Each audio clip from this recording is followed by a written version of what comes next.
HSP or highly sensitive person has become a more well-known term globally in the past years. A couple of years ago, when I came to realization that I myself was a highly sensitive person, I started to pay notice to other highly sensitive characters in literature, movies, pop culture, and of course in real life. In my opinion, the most well-known highly sensitive person in the world's literature is Lucy Maud Montgomery's Anne of Green Gables. Tomorrow is a new day with no mistakes in it. Yet, for those who do not know, Anne of Green Gables is a book written by Canadian author Lucy Maud Montgomery, and the first book was published in 1908. The books take place on the eastern coast of Canada in Prince Edward Island, where the author lived most of her life and had adventures in 9 books, and she is the most popular character of Montgomery's large amount of written works. And Shirley is a 12-year-old orphan girl who, by mistake, ends up on Prince Edward's Island, where she gets adopted by siblings, Marilla and Matthew Cuthbert. Anne is best known for her temper, freckled face, and fiery red hair. Anne is a talkative, social, sensitive girl who likes to daydream. Quiet and shy Matthew becomes Anne's kindred spirit. It takes a bit longer for reserved Marilla to understand her. They both become very fond of Anne and love her like their own daughter. Anne has a deep emotional world. She experiences the joys and sorrows of life with intense passion. This makes her life both very enjoyable and painful at times. In the first book, she makes all kinds of things that are frowned upon. She hits Gilbert's head with a slate when he teases her, accidentally colors her hair green instead of black, and gets her best friend drunk from currant wine. A highly sensitive person has a deep emotional world. The majority of highly sensitive people are introverts, and about 30% of all HSP people in the world are extroverts.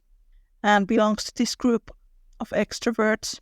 In one interview, Megan Follows, who played Anne in the 1985 classic mini-TV series, described the character of Anne like this, quote, "Anne is eccentric because she is absolutely open, and so therefore in some people's eyes she is too much. She is too joyous, or she is too in despair, but there is no barrier she doesn't filter herself. She doesn't censor herself." Famous Anne quotes like, "I am in the depths of despair. My life is a graveyard of buried hopes," or "Plum pudding does not heal the aching of the soul," to which Marilla answers, "At least aching of the soul hasn't hurt your tongue," perfectly describes Anne's highly sensitive nature and Marilla's total lack of high sensitivity and her practical nature. Anne's best friend is Diana Barry, and their friendship is nearly perfect. They rarely argue, and Anne worships Diana. In the first book, Anne's longing to find herself a family and friends comes through very strongly, and between the lines one can read about her broken childhood, which has included abuse, bullying, and mental, possibly physical violence. "Dear old world, you are very, very lovely, and I am glad to be alive in you." Being highly sensitive is considered a genetic trait which passes on within the family. Besides the HSP genes, Anne's sensitivity has been influenced by her traumatic childhood.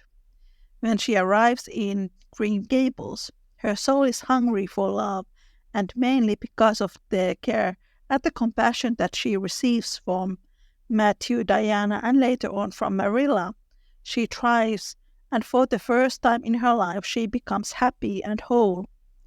Anne's best quality is that she has the talent to become friends with anyone, despite the fact that sometimes she falls into the depths of despair. For most of the time, Anne is an optimist. She's not perfect, and she openly admits it. She can be very unforgiving and hold grudge for a long time. She is very sensitive about her hair. In the books, she does not speak to Gilbert for 3 years when he teased her about it.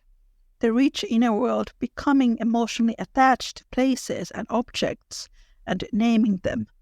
Creativity, literal talents, romantic nature, imagination, and making sudden decisions are all parts of Anne's character. In the later books, she becomes famous arranging love affairs of her friends and familiars because of her strong intuition. Being a highly sensitive person is both a gift and a curse. In the books, Anne is described to be a person that other people feel safe to open up to, because Anne is not someone who judges. Instead, it is easy for her to empathize with other people's ups and downs because of her good intuition and imagination. I read my first Anne book at the age of 9, and ever since then I have pretty much reread them every single summer. Green Gables is a beautiful place filled up with beauty for those who seek it. Analyses about Anne's sensitive nature were made way before Elaine Aron's groundbreaking book, Highly Sensitive Person, appeared. For many highly sensitive people, Anne Shirley has been a role model for over a century. Despite the fact that Anne is very sensitive, Anne is never a victim. On the contrary, Anne is never ashamed of herself or her sensitivity, and she never hides her emotions. She is proud of her authentic self. The story of Anne is somewhat of a Cinderella story. The girl who was given the lowest starting point in life conquers the hearts of everyone in Green Gables and beyond. She becomes a friend, teacher, writer, wife, and a mother. Reading Anne books as a child is different than reading Anne books as an adult. Now the world of Anne feels slightly darker, especially after reading all 9 books in chronological order, where Anne grows from a 12-year-old to an old woman.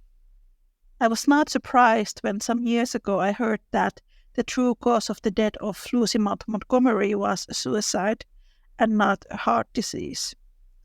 Maud had a talent for describing the world through the eyes of a child. Many of her heroes, like Anne, Jane Victoria, and Emily of the New Moon, have very rich inner worlds, like Maud herself, who I believe was also highly sensitive. It is delightful when your imagination comes true, isn't it? I was very shy as a child, and I was always afraid to be judged by others. I admired Anne because she was so outspoken and did not care what other people thought of her. Well, maybe somewhere deep inside she did. I wish I would have been that brave at the same age, but maybe it took a character like Anne to shape my personality in that direction. I did have friends as a child, but I often felt like an outsider because of my highly sensitive nature. The term highly sensitive person did not exist yet in Finland, where I grew up during the early 90s. Economic depression, so Anne became my kindred spirit, though she only existed in the pages of a book. Despite the fact that high sensitivity is a scientifically proven personal trait, which also exists among animals, it is still a taboo among some people, and not all highly sensitive people are nearly as open about it as I am. It is very easy for a highly sensitive person to become a target of bullying and abuse, which can lead to depression, anxiety, and other mental health issues. In Finland and in all Scandinavian countries, to be fair, there is a great number of highly sensitive people, apparently more than anywhere else in the world. But for a long time within Finnish culture, being sensitive was more approached as a fault than a virtue, especially among men. Many times, highly sensitive people end up working in the creative industries. Some of the most well-known highly sensitive people are Steven Spielberg and Winona Ryder, Still, a highly sensitive person often faces discrimination because of their highly sensitive nature. And this is why we need characters like Anne. She's a positive role model for all highly sensitive people.